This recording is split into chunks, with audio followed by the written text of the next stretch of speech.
She is a narrated fiction story created for discussion and entertainment purposes. Hi, welcome to our channel where we share the most intriguing stories.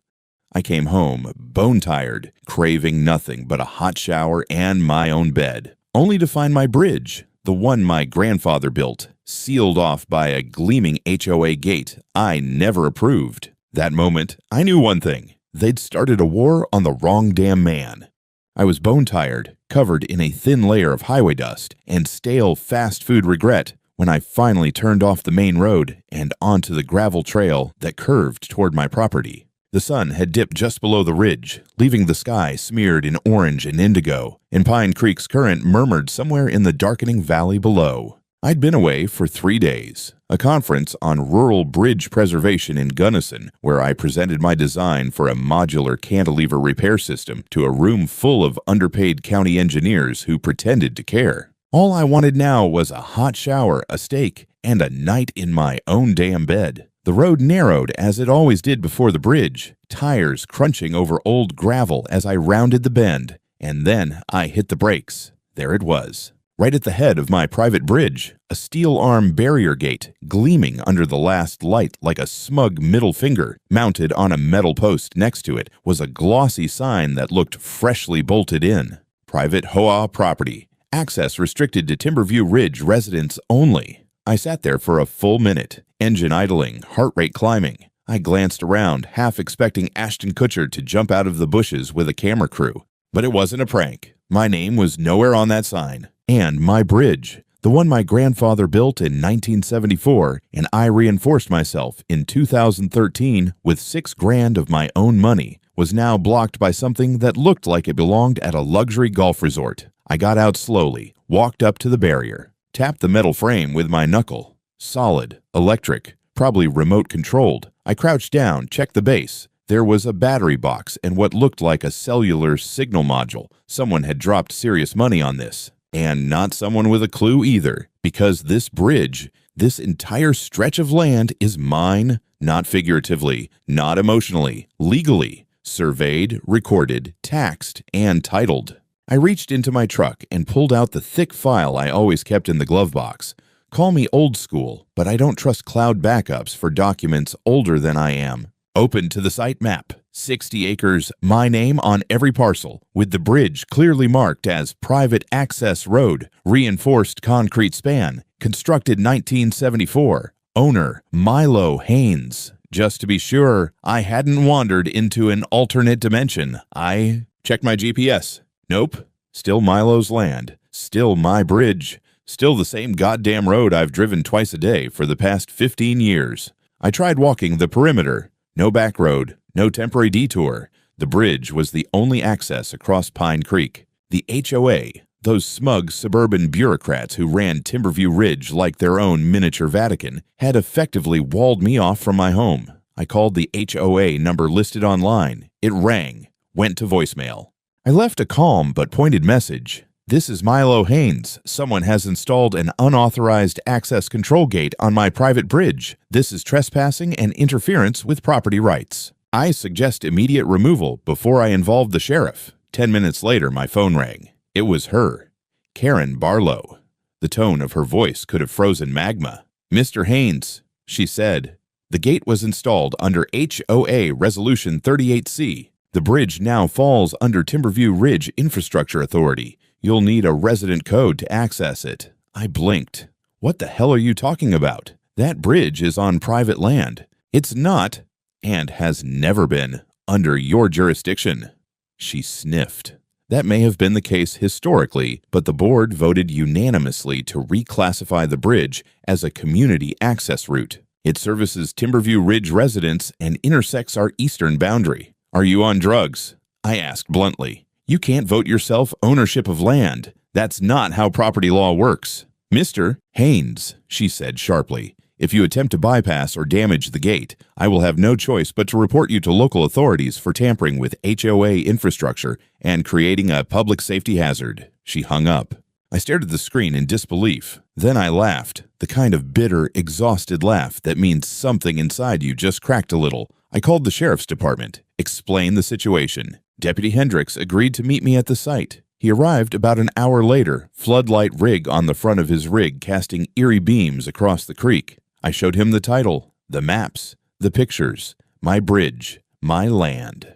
Hendricks scratched his head, mumbled something about not being a property lawyer, but agreed this didn't look legal. He took photos, wrote a report, and told me he'd forward it to the county attorney. But as far as enforcement, might need a judge to untangle this one, he said. I nodded, jaw clenched, knuckles white on the steering wheel as he drove off. I didn't go back to town, didn't book a hotel. Instead, I parked my truck on the embankment right near the water, wrapped myself in a fleece blanket, and watched the bastard gate blink red in the darkness. I'd spent my entire career designing ways for people to cross divides. But that night, for the first time in decades, someone had cut me off from my own damn home, and I wasn't planning to let that stand. Morning came colder than expected, sun slicing through the mist curling over Pine Creek like the last remnants of a bad dream. I stretched in the cab of my truck, back aching, neck stiff. My boots hit gravel as I stepped out and stared down the gate again.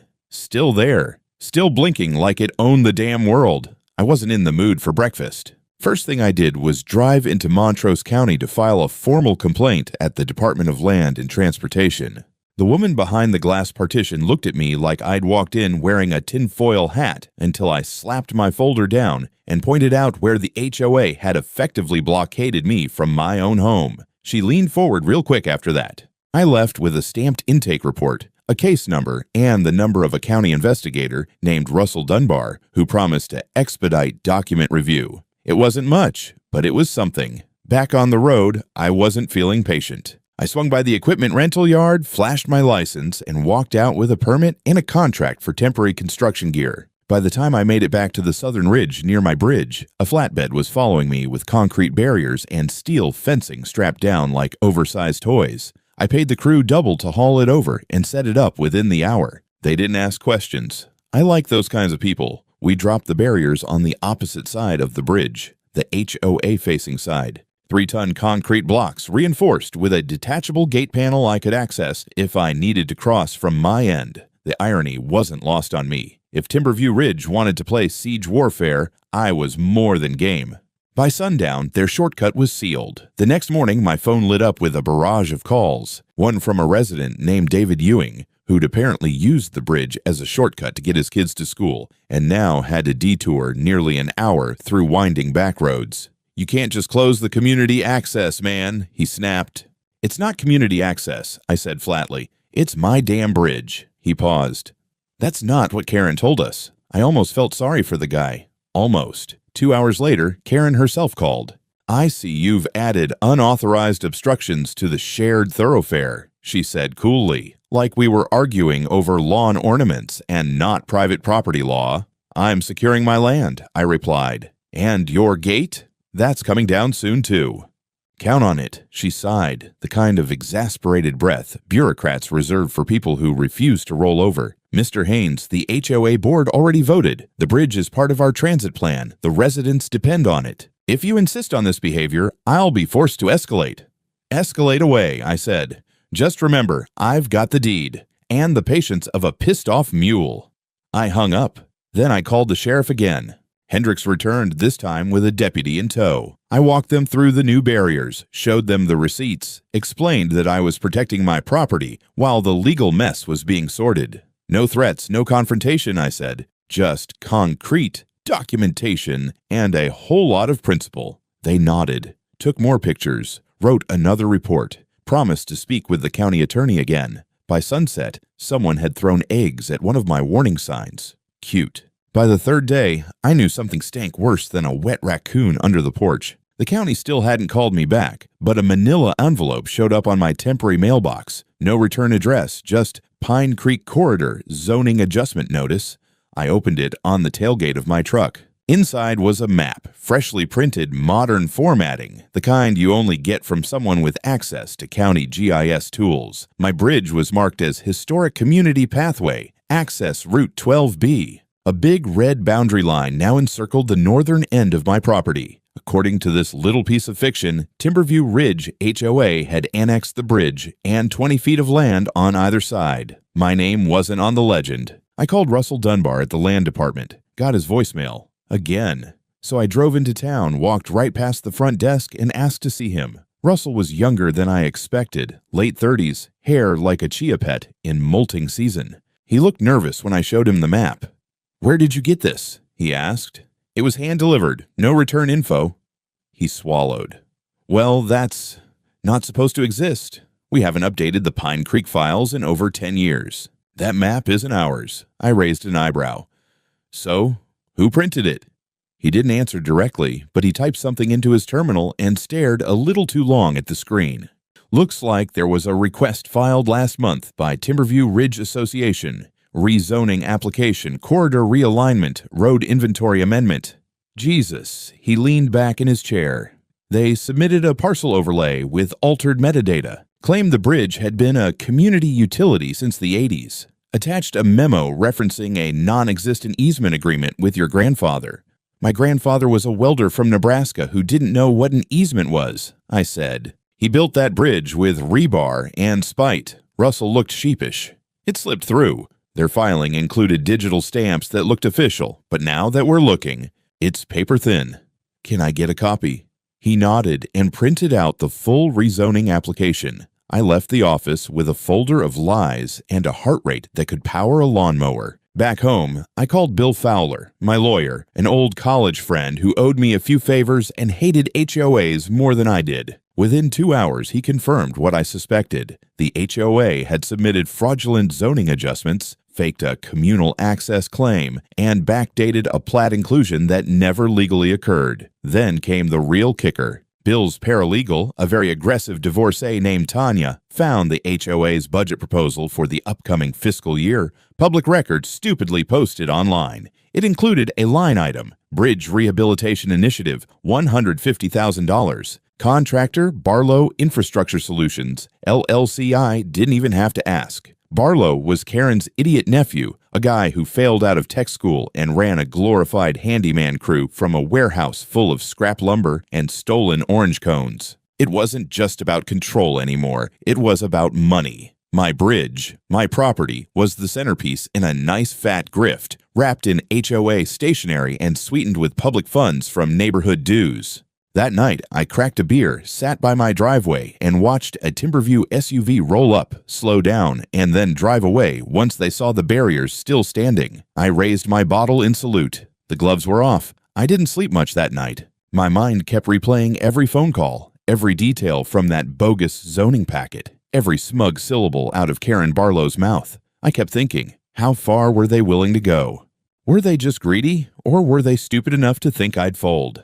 Turns out, the answer was both. At dawn, I took the evidence folder and drove straight to the Montrose County District Attorney's office. I'd called ahead. Bill had already emailed them a summary and a legal memo. The DA's assistant brought me into a small room with no windows and no coffee. A young prosecutor with a shaved head and a tie that looked like it had been tied by his cat introduced himself as Aaron Briggs. He flipped through the documents, his brow furrowing deeper with every page. "This zoning overlay's a disaster," he muttered. "There's no foundation. The parcel additions aren't certified. The easement has no notary, and these signatures don't match previous filings. I mean, this is either a prank or a felony." "Can't it be both?" I asked. Aaron didn't laugh, but I saw a twitch at the corner of his mouth. "We'll start with fraud and document falsification," he said. "And I'll loop in the Public Integrity Unit. If HOA funds were misallocated, this goes beyond land use. It becomes a financial crime." I left the DA's office more awake than when I'd arrived, but Karen wasn't done playing. Later that afternoon, I got a text from a neighbor, a blurry photo of two men in reflective vests standing near the north side of my bridge. One of them was holding what looked suspiciously like a concrete saw. I was in the truck before the engine had cooled. By the time I reached the bridge, the men were unpacking tools, orange cones already lined up along the side. One of them wore a branded polo, Barlow Infrastructure Solutions. I didn't bother with pleasantries. "You're trespassing," I called out. "This is private land." One of them, bearded, arms like logs, clearly not used to hearing no, stepped toward me. "We've got a work order from the Timberview Ridge HOA. Scheduled maintenance." "Scheduled by who?" "Satan." He scowled. "We've got a contract, buddy." I didn't flinch. "Great. Show it to the sheriff." I dialed 911 on speaker. They packed up before the deputy even arrived. When he did, I handed over the incident photo and logged it as an attempted illegal incursion. The deputy took statements, rolled his eyes, and muttered, "Jesus, Timberview Ridge again." That evening, I finally got a call from Russell Dunbar. His voice was tight. We pulled the submission logs. The HOA's files were uploaded using a proxy account tied to a private contractor email. We're escalating the case internally. I nodded, even though he couldn't see me. Before hanging up, I added, "If this bridge collapses under some fake repair job, the body count will be on your conscience too." He went quiet. Then, "Understood, Mr. Haynes." I hung up, poured myself a whiskey, and called Bill. We drafted a formal cease and desist, addressed directly to the HOA board, and sent it certified mail with copies to the Sheriff's Department, the DA, and the County Land Office. By the time the HOA board received it, Karen had already been served with a subpoena to appear before a district inquiry. She responded by sending out a community-wide email claiming I was endangering public safety, sabotaging community resources, and, my personal favorite, operating heavy machinery without HOA supervision. That last one made me laugh so hard I spit bourbon across my porch. They wanted a war. They were about to get demolition. By the 7th day, I'd had enough. A week of silence from the HOA board, unless you counted the flyers taped to my mailbox accusing me of willful endangerment of community infrastructure. A week of watching residents roll up to the concrete barricade, honk like I was going to, magically move it, and drive off fuming. A week of Karen's passive-aggressive emails forwarded to me by every board retiree in the area, full of phrases like pending civil recourse and continued obstruction of collective interest. I decided it was time to speak in a language Karen would understand: machinery. I rented an excavator, not a toy, not a bobcat, a full-sized, diesel-drinking, steel-clawed bastard of a machine that growled louder than Karen's entire HOA combined. Had it dropped off near the southern bank, where the terrain was flat enough to unload safely. I called the sheriff's office ahead of time, told them what I planned to do. Deputy Hendricks agreed to supervise. Just in case someone gets twitchy, he'd said. Fair enough. I waited until late morning, just long enough for word to spread. Karen showed up before I even cranked the engine. She screeched into view in her spotless BMW X5, brakes squealing as she parked sideways near the now-defunct gate. Her expression was somewhere between furious PTA mom and cult leader on the verge of losing control. She marched toward me, red folder in hand. "Mr. Haynes, this is an official warning." "Stop," I said. "Save it for the trial." I climbed into the cab and fired up the excavator. The engine rumbled to life like a sleeping god being woken up for revenge. The crowd began to gather. HOA members, curious neighbors, a couple of folks from town drawn by gossip and spectacle. Hendricks stood near the patrol SUV, arms crossed, chewing gum like he was watching pay-per-view. I maneuvered the bucket arm over the steel gate post. The warning lights on the gate blinked wildly, as if trying to beg for mercy. I grinned and slammed the teeth straight through the mechanism. Metal crunched. Plastic exploded. The keypad box shattered like a beer bottle under a boot. Karen screamed. Actually screamed. "You can't do this. That's HOA infrastructure. That's felony vandalism." Hendricks didn't even blink. "On private land, ma'am. He's within his rights." She turned to him, furious. "This is a hostile act. This is sabotage." "No, ma'am," he said calmly. "This is demolition of an unpermitted structure on registered private property. And if you raise your voice again, I'm going to ask you to step back behind the safety line." She stepped back, but not before throwing the red folder at my feet like some kind of courtroom mic drop. It fluttered open, empty. It took 15 minutes to reduce the gate and support post to twisted rubble. I used the bucket arm to scrape the debris into a neat pile off to the side of the bridge. I even tamped down the tire ruts for good measure. When I shut down the machine and stepped out, the crowd clapped. No joke. Applause. Someone even whistled. Karen turned a shade of crimson best described as litigation red. She fumbled with her phone, dialing someone, probably her lawyer or the HOA emergency hotline. Hendricks walked over, glanced at her, then turned to me. "You'll want to be ready for blowback," he said. "She's not the type to go quiet."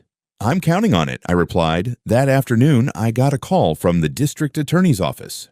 "Mr. Haynes," Briggs said, his tone brisk, "we've reviewed the falsified zoning documents. Based on your additional footage, as well as the contractor kickback evidence, were opening a formal criminal investigation into Karen Barlow. I nodded slowly, eyes on the sun setting over my newly reclaimed bridge. "Well," I said, "that took longer than I expected." "And Mr. Haynes," Briggs added, "she'll be served within 48 hours. You might want to keep your phone nearby."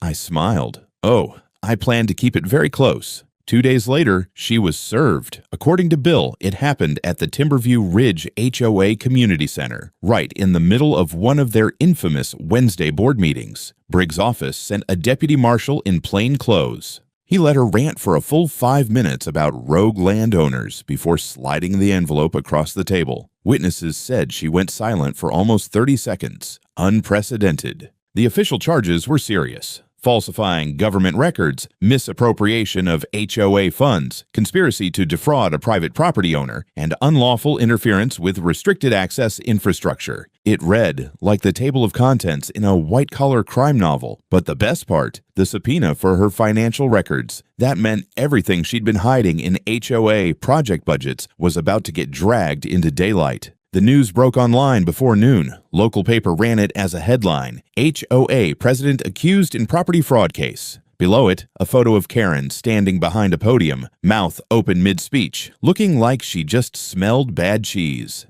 They even quoted me, something I'd said casually to a reporter days earlier: "You can't vote yourself someone else's land just because you have a newsletter." Apparently, that hit a nerve.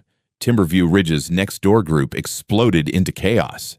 I got screenshots from friends who lived nearby, residents arguing about HOA fees, Karen loyalists threatening lawsuits, and one guy, bless him, offering to bring popcorn to my next machinery rental. The fallout spread fast. One of the HOA board members, Linda Sampson, an older widow who always looked like she was one bad meeting away from snapping, resigned that afternoon. She left a public statement taped to the HOA bulletin board. I was not aware of the fraudulent actions taken by President Barlow and regret supporting any vote that may have contributed to the overreach. I resign effective immediately. The real shock came the next day. Tanya, Bill's paralegal, called me sounding almost giddy. "We pulled the HOA contractor database," she said. "Guess how many active bids Barlow Infrastructure has open?" 3, I guessed.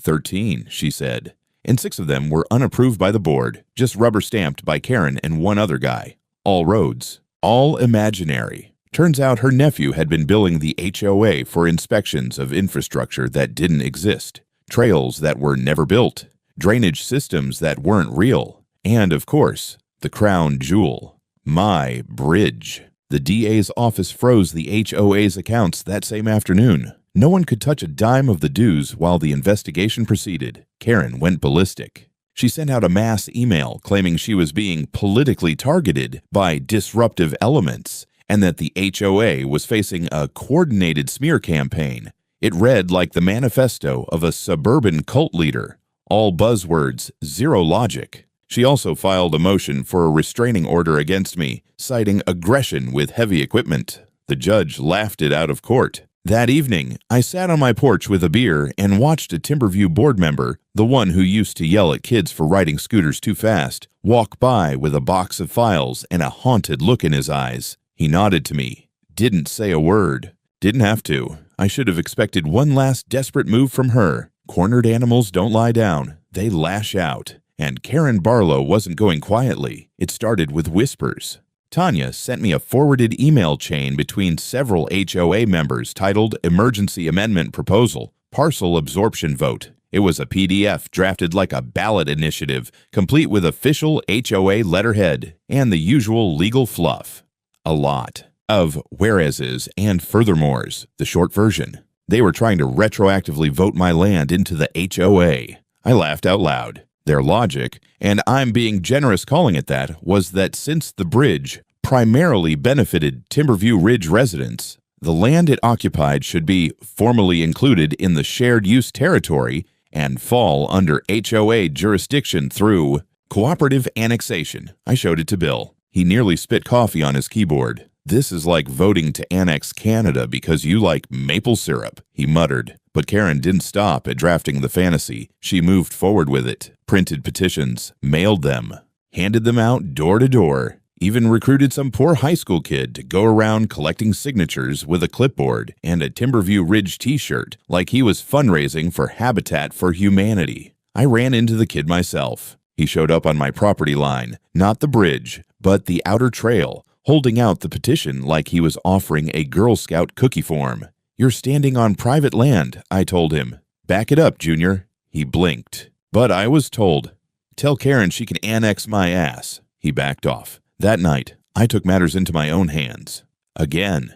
With Tanya's help, we printed our own flyers, real ones. No scare tactics, no legal gobbledygook, just facts. Satellite images showing my parcel boundaries, timestamps proving my family had owned the land since before Timberview Ridge was even a concept, and a breakdown of where HOA funds had really gone these past 2 years. We hit every mailbox in Timberview by morning, and then I went on local radio. KFQX 95.9 had a morning show, local news, traffic, and rancher gripes. I called in, introduced myself, and calmly explained the situation to an audience mostly made of retirees and farmers. Judging by the call-in lines lighting up afterward, it landed. The tipping point came fast. Within 48 hours, a group of residents from Timberview Ridge, including David Ewing, the shortcut guy, staged an impromptu gathering at the edge of the HOA grounds. They called it a property rights vigil, which was basically code for "we're tired of Karen's shit." They invited me to speak. I showed up. I told them exactly what was going on. I held up the rezoning maps, the fraudulent contractor bids, the fake annexation ballot. "Here's the truth," I said. "They didn't build this bridge. They didn't maintain it, but they sure as hell planned to make money off it. From you." There were nods. Then applause. Karen, of course, showed up 15 minutes late, red-faced, shouting about unauthorized gatherings. One of the residents, a retired Marine named Tom, walked up and politely asked her to leave. She called him a threat to public order. He laughed in her face. Later that day, her nephew, the fake contractor, was arrested for financial misrepresentation. He'd signed off on multiple repair invoices for work that was never done, including $23,000 billed for foundation reinforcement on a bridge he had never set foot on. Timberview Ridge went silent that night. The HOA board went into closed session. Karen didn't show her face for 3 days. When she did, it was in front of a courtroom. The courtroom was packed. You'd think we were holding auditions for a reality show, the way half of Timberview Ridge crammed into the back row, whispering and nudging each other like middle schoolers. Some were there for justice, some for drama. Most just wanted to see Karen Barlow, suburban tyrant extraordinaire, finally get knocked off her little plastic throne. She sat stiffly at the defense table in a pale blue blazer, flanked by 2 attorneys who looked like they'd been hired from the desperation and discounts section of the phone book. Her face was tight, lips pursed like she was trying to swallow every bad decision she'd ever made. Across from her sat Briggs and his team from the DA's office, calm, focused, deadly. I took the stand on the second day.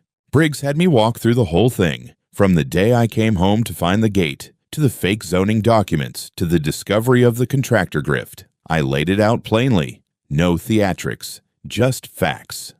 "Mr. Haynes," Briggs asked, "at any point did you consent to the HOA managing or altering your bridge?" "Hell no," I said. The judge smirked. The defense tried their usual dance, claimed miscommunication, clerical errors, community interest. Karen's lead attorney actually had the nerve to suggest I had benefited from the bridge being brought up to community safety standards. That's when Briggs dropped the bomb. He played a clip, a recorded phone call Karen had made to a contractor back in April. She didn't know the call was being recorded. The contractor had been cooperating with the DA at that point.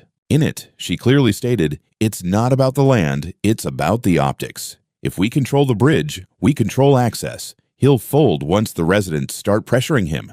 Silence in the courtroom. Briggs turned to the jury. Control, not safety, not legality. Control it all unraveled from there. Evidence after evidence. Fraudulent signatures, altered timestamps, shady bank transfers. Built a case so airtight, Karen looked like she was drowning in it.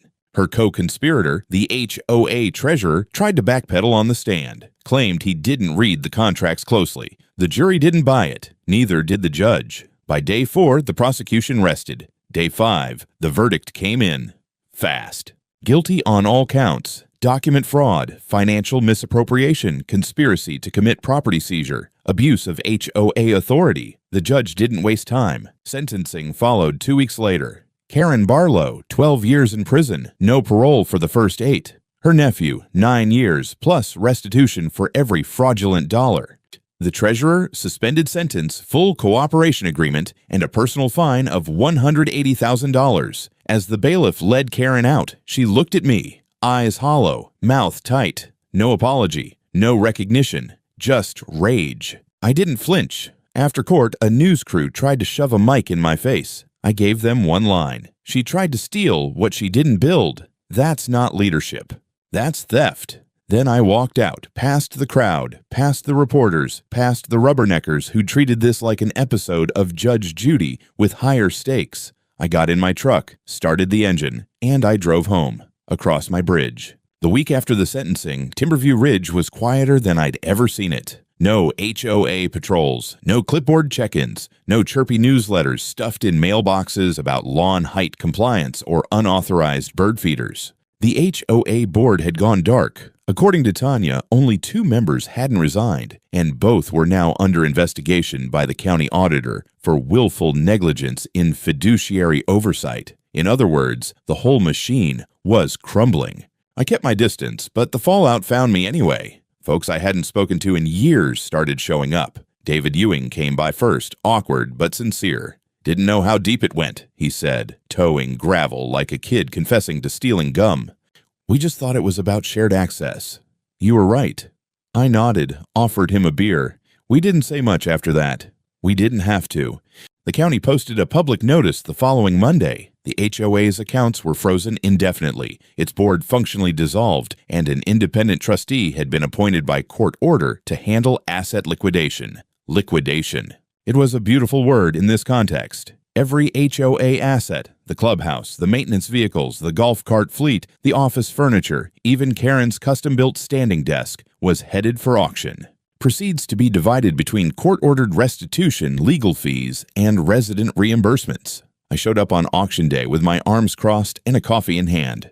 Watched as the Timberview logo sign was peeled off the community center like the last strip of paint on a dying brand. People walked around wide-eyed, bidding on the bones of an empire they once worshipped. The guy who used to fine people for using the wrong trash bin now hovered over a used lawnmower like it was cursed. The clubhouse itself went for a quarter of its original construction cost, bought by a retired veterinarian who planned to turn it into a no-kill shelter. Poetic. Meanwhile, I met with county zoning officials and the new trustee to formally reaffirm the bridge's status. We walked the perimeter, cross-referenced maps, took photos. Every boundary was re-recorded, every document notarized twice. And just for good measure, I registered the structure under a new, very specific designation: private transportation infrastructure, non-community, non-municipal. Nobody was touching that thing again without a federal warrant and a resurrection. Spell. One day, I got a letter from the county office. Inside was a formal statement of apology, signed by the head of land management, the district attorney, and the regional zoning supervisor. It acknowledged the delay in recognizing the fraud, praised my exceptional documentation and civic persistence, and enclosed a check. $220,000. Reimbursement for legal fees, structural damage assessments, and emotional distress. That last one made me laugh. I wasn't emotionally distressed. I was vindicated. I deposited the check, called a local crew, and commissioned something I'd been thinking about for a while. A second bridge. Not for the HOA, not for the shortcut crowd, just for me. South side, narrower span, clean wood, steel rail, zero access except by gate. And this time, it was my gate, coded, registered, and backed by more paperwork than a nuclear silo. Because if there's one thing I learned from all this, it's that fences don't just keep people out, they keep peace in. It's been 6 months since the trial. The leaves have turned twice on Pine Creek, and the sound of water under the bridge, my bridge, carries differently now. Not louder, just cleaner. Like the land itself remembers what it's supposed to feel like when nobody's trying to steal it. Most mornings, I wake up early, walk the ridge trail behind my house, and check the perimeter more out of habit than necessity.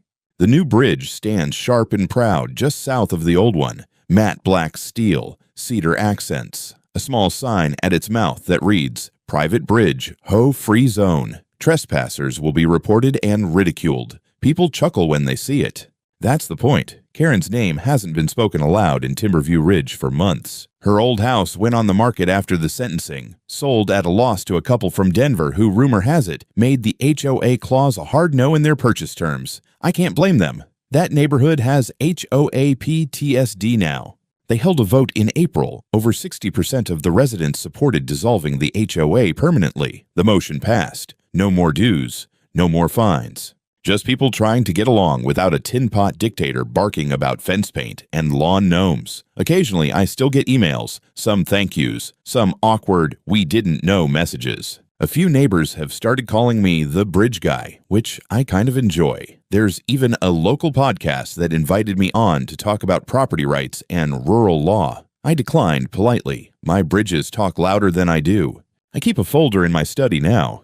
Not the old battle folder, but a new one. It's labeled "For When They Try Again." Inside are laminated maps, court rulings, notarized land records, and a single-page letter from the DA's office officially certifying the fraudulent nature of HOA Resolution 38C. 1 page. That's all it takes now. My lawyer, Bill, who now insists I put him on retainer full-time, says this whole thing will probably be studied in real estate law classes someday. He's proud of it. I'm proud too. But not for the same reasons. I'm proud because I didn't roll over. I didn't let someone rebrand my land like it was a clearance item. I fought smart, fought clean, and built something stronger because of it. There's peace here now, real peace. The kind that hums through the trees when no one's watching you, measuring your grass, or trying to sneak an easement past a county clerk. I still get pissed when I think about how close they came, how bold they were, how calculated. But then I take a walk, cross the bridge,